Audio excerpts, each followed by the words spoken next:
This started after I left the London School of Furniture.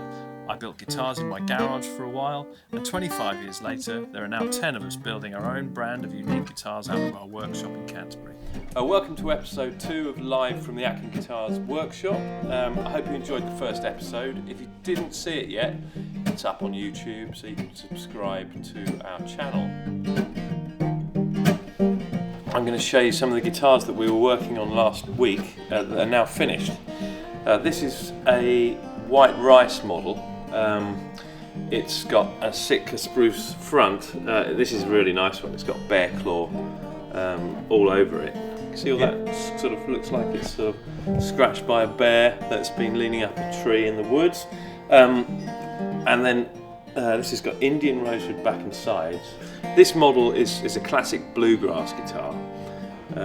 It's based on Clarence White's Martin sort of D28, which went through loads of different sort of alterations. It was a sort of bag of bits really that was put together for him. So this is our sort of nod to that guitar.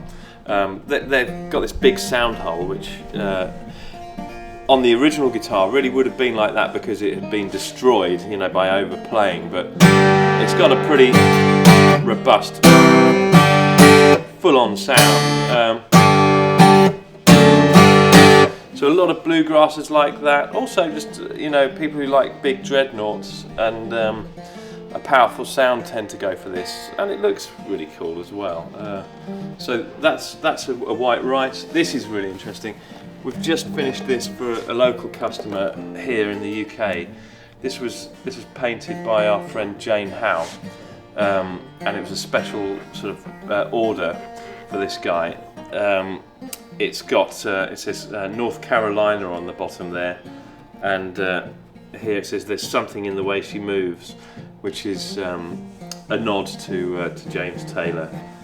These guitars, we started painting guitars after we made a guitar for Paul McCartney from the Buddy Holly collection, and we couldn't do a leather cover for him because he's a vegan, and so that wasn't going to work, so we decided to do a painted version, and ever since then they've really become quite sought after and people see them. It's not something we really advertise about, but they often sort of see them at a show, and or you know, lots of famous people have these now, so that we take orders and people can sort of spec up their own version. I really like this one. It's got these maple leaves up the neck, which I think look cool, and it's got our aged finish. So this is on an O model. It's got a mahogany top and mahogany back and sides. But yeah, the whole effect is really quite unique. So that's just about to go out to this chap. It's quite a small guitar, but it's still got plenty of power. And yeah, it's quite a sweet little thing really. Right, this one. This isn't on our website yet, but we've been making them for quite a while, and we make this in most of our. We make it in the J43, the L36, which this is, an LG47, a jumbo and a small jumbo, but we call this the Black Pearl for obvious reasons. So it's a maple back and sides and a spruce top, finished with a black paint, and it's got this lovely pearloid celluloid binding. The pick guard again pearloid, and the headstock. If you're getting close on that, you can see it's got our own decal there. It says Black Pearl. It's kind of cool. So for the sort of Johnny Cash type people who have always liked black guitars, I'll put myself in that bracket. I've had many black guitars over the years. These stand out really, and maple is a great tone wood. I think it's really nicely balanced. It often gets overlooked, but to me, I would have it on a guitar very happily. So yeah, that's a cool thing. That's going to Express Music in Coventry. We've made this shade top OM37 for the Chicago Music Exchange in their latest batch of guitars. The shade top is what Martin called a sunburst, basically, but they've got a subtle sunburst that goes all around the outside rather than filling in this top area, and I think that looks kind of cool. Yeah, again, it's got Indian rosewood back and sides, it's got a Sitka spruce top, it's got the herringbone border, an ivory binding, it's got our aged nitro finish, and then all of our 37s have this lovely diamond volute, which I think looks really classy, and it's just a nice little upgrade from our essential range to get this diamond volute on the 37s. So yeah, that's a little insight as to what we've been doing this week. There were more guitars. I think we finished maybe 10 this week, and they're off out into the world, so they might be coming to a store near you. If you're interested in looking a bit more at the finish, we can go downstairs and talk to Phil, who's currently finishing the next batch of guitars, and he can perhaps show you some of what he's up to.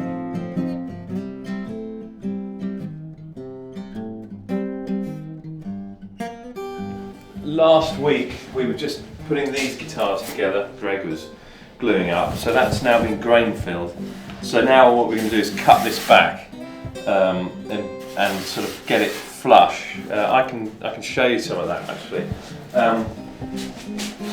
We tend to use 240 grade paper for this, and what grain filling does, it does exactly what it says it does, but when you spray guitars with lacquer, if you don't grey fill them, the lacquer goes really deep into the grain, so it sinks. So this is a barrier between the bottom of the grain and the lacquer. So it's just sort of gives it that sort of flush feel. We still like our lacquer to sink because it looks old and it looks thin when it sinks. We do like to use the grain filler because it also looks nice in the grain. So there you go, that's the just the back that's been sort of sanded. It's got a little bit more sanding that needs to happen before we put it through into the spray booth, but but that gives us a really nice flat finish already. So it's a great sort of start and base to put the cellulose on. Well, we can go and see what Phil's up to, because he's kind of doing the next part of this.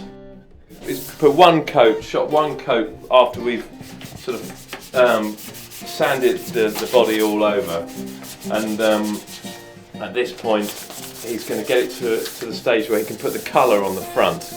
And so there's a few things you need to do.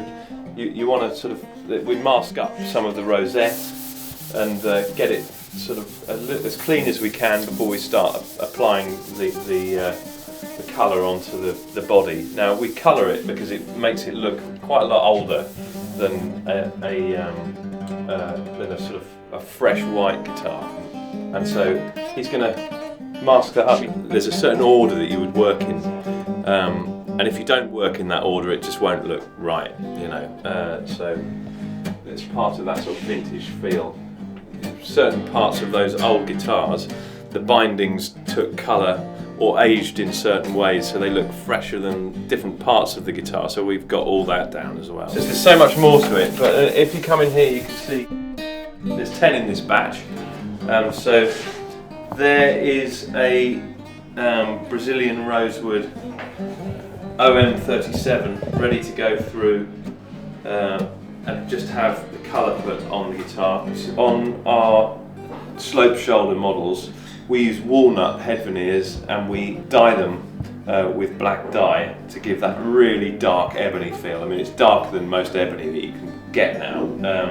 So yeah, that looks really cool. And before we put the decals on, we put a number of coats of lacquer on.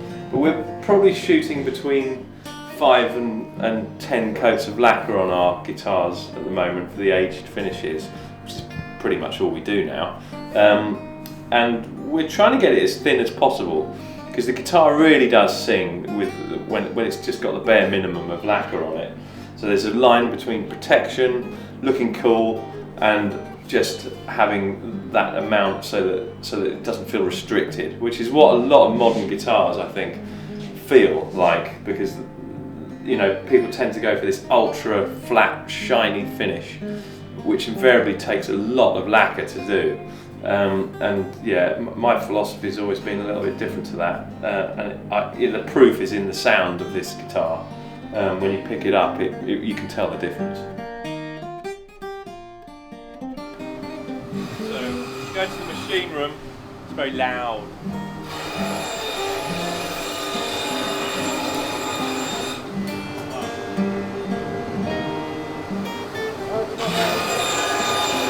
He's making fretboards. So, ebony fretboards, cutting them down. This is matte. Yeah. He's got a little pile of them. He's using this template here just to rough cut them before they go onto the CNC machine. So he's been doing this for quite a while. He's still got all his original fingers, so that's a good sign. I stand here and hold the things as they come off. That's my job at the moment.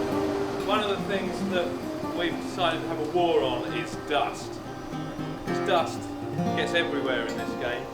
So we've got a multi-pronged attack. We've got that. We've also got Vicky, who's been absolutely cleaning. Absolutely cleaning like a crazy person. Yeah. Me and Matt have known each other since we were wee nippers. We were at school together. That's like 40 years ago. Yeah, right, now you do that, Mark, it's you.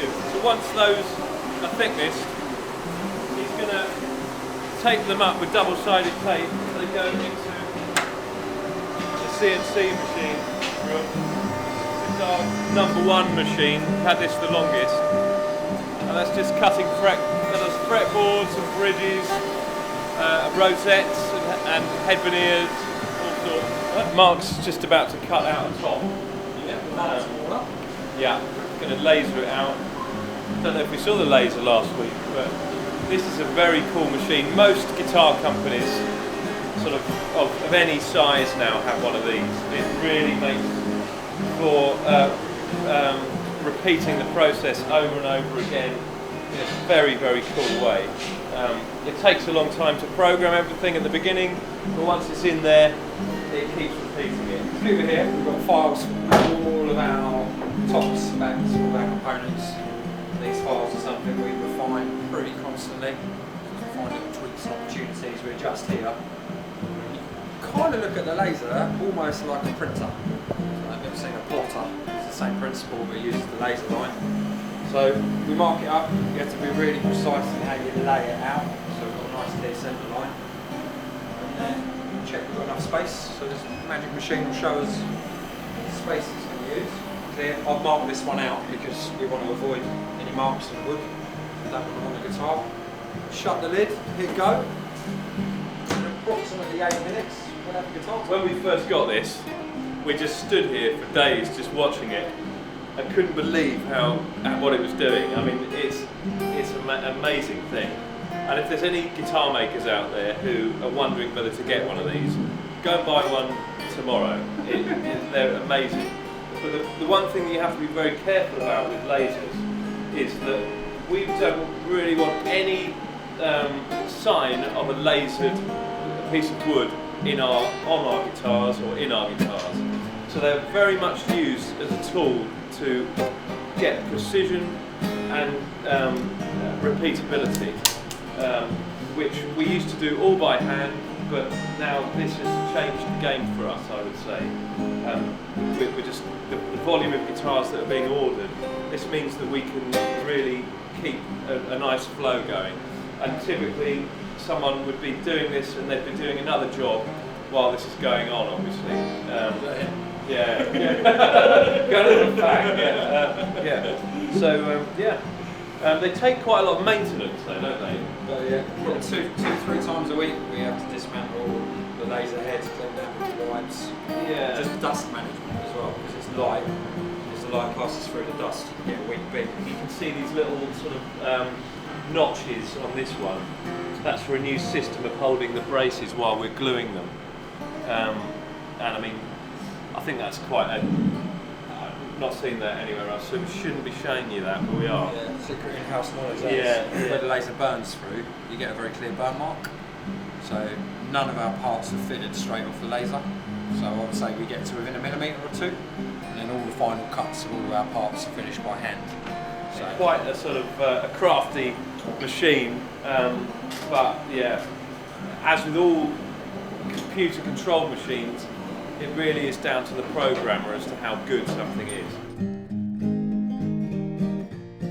Thanks for watching episode 2, hope you enjoyed it. If there's anything you'd like to see in the future, please comment in the box below and we'll try and include that at some point. Also, can you subscribe, tell your friends about this, and we'll see you next time. Thanks for watching.